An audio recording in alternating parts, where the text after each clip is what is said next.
Os gregos morreram, Aristóteles morreu, e o pensamento grego foi pouco a pouco sendo substituído por um outro jeito de pensar a vida, o homem, o universo. E esse outro jeito também tinha um grande líder, um grande mestre espiritual, chamado Jesus. Jesus nasceu em Nazaré, 350 anos depois de Aristóteles. Aristóteles, você sabe, era grego, estudou na academia de Platão. Jesus era judeu e se formou no judaísmo. Aristóteles tornou-se um subversivo na academia. Jesus tornou-se um subversivo no judaísmo.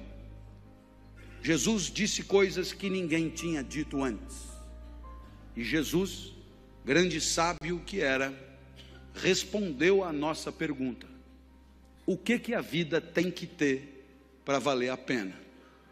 E a resposta de Jesus é impactante até hoje.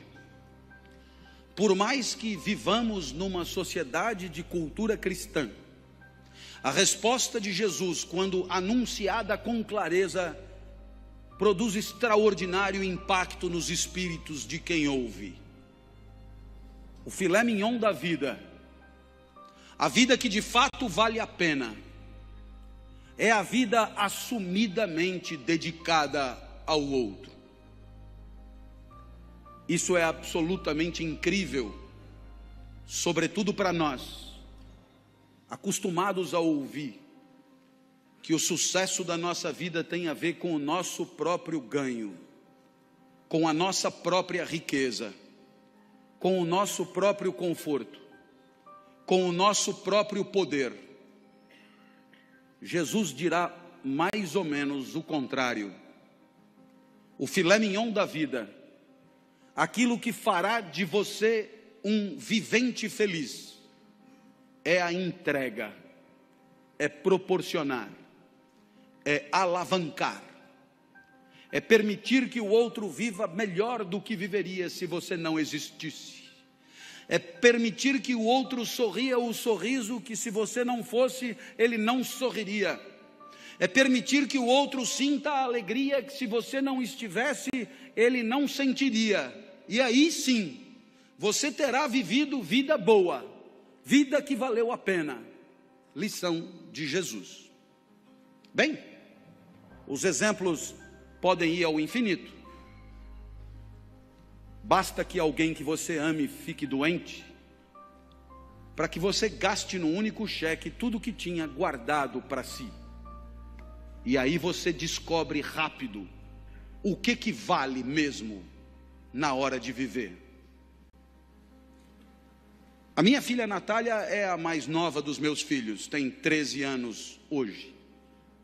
Quando tinha 4, foi acometida de gravíssima doença, rara no Ocidente.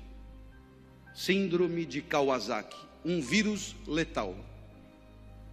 Funciona mais ou menos assim.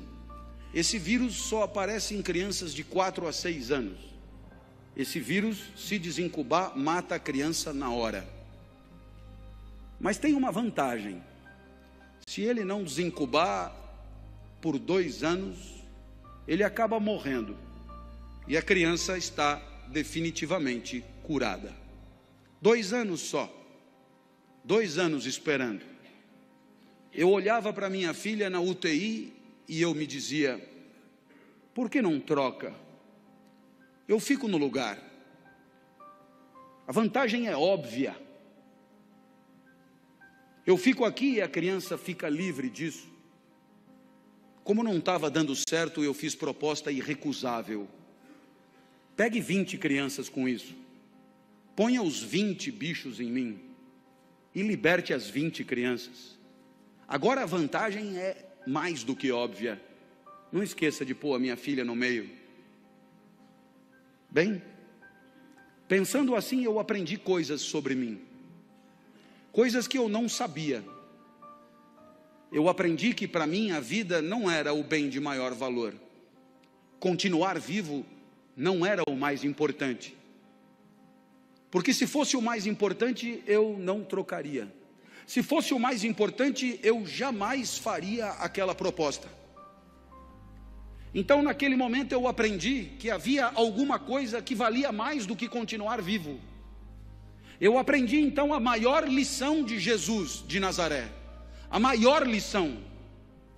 O que mais vale na vida, o filé mignon da vida. Eu aprendi que o amor vale mais do que a própria vida. Por isso propunha a troca.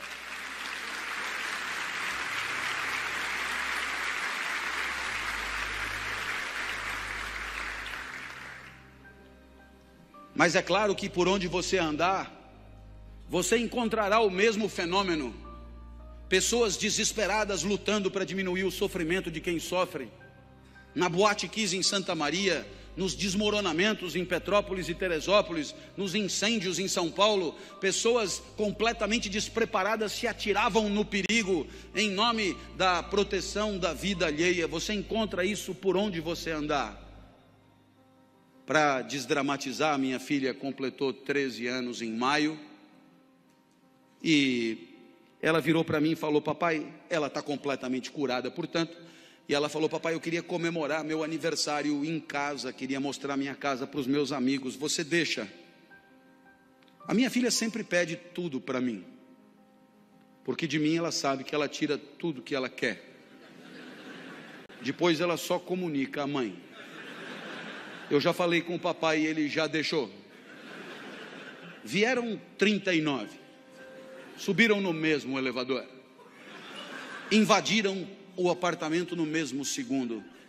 E quando eu vi aquele enxame de criança entrando em casa, me lembrei de uma poetisa búlgara que dizia mais ou menos assim: criança pequena é como água, ocupa todos os espaços. Eu me tranquei no quarto, mas a poetisa tem razão, todos os espaços. Papai, papai, queremos brincar aí também. Minha filha, para onde você quer que eu vá? Você não gosta tanto da padaria? Vai para a padaria e espera lá, leva o celular que eu te aviso. E aí eu te pergunto, que espécie de idiota passaria 3 horas de sábado numa padaria, esperando que uma criança o autorize a voltar para sua própria casa? Esse idiota somos todos nós, não somos? Que um dia percebemos que o sorriso da criança amada vale qualquer padaria. Minha filha me autorizou a voltar, e quando eu cheguei em casa, porque ela é muito legal, ela virou para mim e disse: papai, muito obrigado por ter deixado, eu me diverti muito. Eu sou emotivo, rapidamente as lágrimas brotam, e ela continuou então inapelável: eu queria te dizer mais uma coisa, eu adoro ser sua filha. Nossa, eu para ouvir aquilo passaria uma semana na padaria. Eu acho que eu abriria uma padaria. Nesse momento você poderia imaginar que o exemplo de Jesus encontra abrigo em situações de afetos familiares. E você poderia imaginar que aqui é trabalho, evento profissional, competidores à flor da pele, com sangue no olho e faca nos dentes. A lição de Jesus não encontraria lugar aqui. Eu tendo a discordar. Há 30 anos, como professor universitário, me perguntam por que escolhi essa profissão.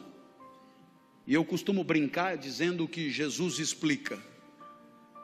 Porque se a vida boa é a vida dedicada aos outros, se o filé mignon da vida é a vida onde cada joule e cada caloria é destinada a alegrar quem está na frente, se a vida boa é a vida em que o outro e o seu desabrochar são o maior valor, admita que a minha profissão é imbatível. Tudo é pelo aluno, é para o aluno, é em função do aluno. É o aluno que aprende, é o aluno que se forma, é o aluno que se capacita, é o aluno que se prepara, é o aluno que se posiciona no mercado, é o aluno que volta para você depois que está trabalhando para continuar estudando. Tudo é por ele, cada aula preparada, cada livro escrito, cada ensinamento dado é para que ele possa pensar melhor e viver melhor. Nada volta, nem salário tem. É evidente que é pelo aluno. Mas eu falo do professor a título de exemplo. Todas as demais profissões podem ser assim. Quando o médico volta para casa à tarde e às 4 da manhã é acordado, ao se levantar, ele talvez ganhe mais do que o professor, mas não é por causa disso que ele levanta. Nem ele, nem o dentista, nem o advogado, nem o psicólogo, nem ninguém. E aí eu costumo dizer, disse até uma vez num evento de mídia que depois na internet atravessou o país, que trabalhar é quebrar o galho de alguém. Trabalhar é quebrar o galho de alguém com conhecimento de causa. Trabalhar é quebrar o galho de alguém com formação. Trabalhar é quebrar o galho de alguém com método, com expertise, com protocolo. Mas trabalhar é, antes de tudo, quebrar o galho de alguém. Feliz daquele que consegue enxergar na alegria do outro o resultado das suas ações, do seu investimento, da sua dedicação e do seu empenho. E é evidente que alguém como você, que trabalha com um valor maior de felicidade, que é a segurança, é evidente que alguém como você tem claro no seu espírito que se você se empenha por progredir, por ampliar seus negócios, por servir ao maior número de pessoas, muito antes do que pensar no próprio enriquecimento, muito antes de pensar no próprio acúmulo de recursos, muito antes de pensar na própria fatia de mercado, muito antes de pensar em si, você sabe o quão bem você faz às pessoas que bateram à sua porta. Você sabe o quanto as pessoas confiaram em você para bater à sua porta. Você sabe o quanto as pessoas que não dominam o setor como você domina, confiaram em você para entregar a você a segurança daqueles que ela mais ama, seu maior tesouro, seu bem mais precioso.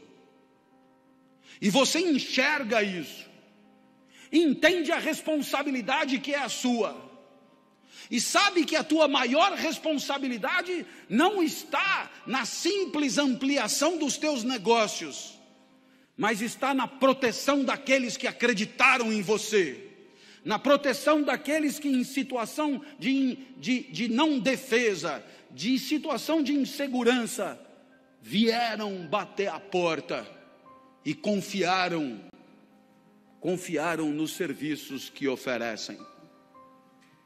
Portanto, você entende que só isso dará a você a dimensão do sentido do trabalho, o sorriso do outro, muitos outros, mas muitos outros, famílias inteiras,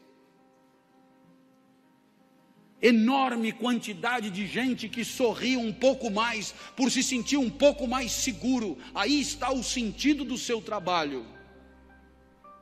O resto é tabela, números, gráficos, de frieza impiedosa, e que pouco ou nada justificariam o seu empenho extra, a sua dedicação extra, porque é exatamente olhando no olho daqueles que confiam em você, que você se sente importante, e não contribuindo com números frios e porcentagens que nelas mesmas nada querem dizer. Essa é a lição de Jesus de Nazaré. Até porque você um dia vai perceber que não precisa jantar 5 vezes na mesma noite. Jante só 4. Vai fazer bem para você. E você terá gente feliz do lado, gente que não ia comer, te fazendo companhia. Uma homenagem a Jesus, segundo o sábio do nosso encontro.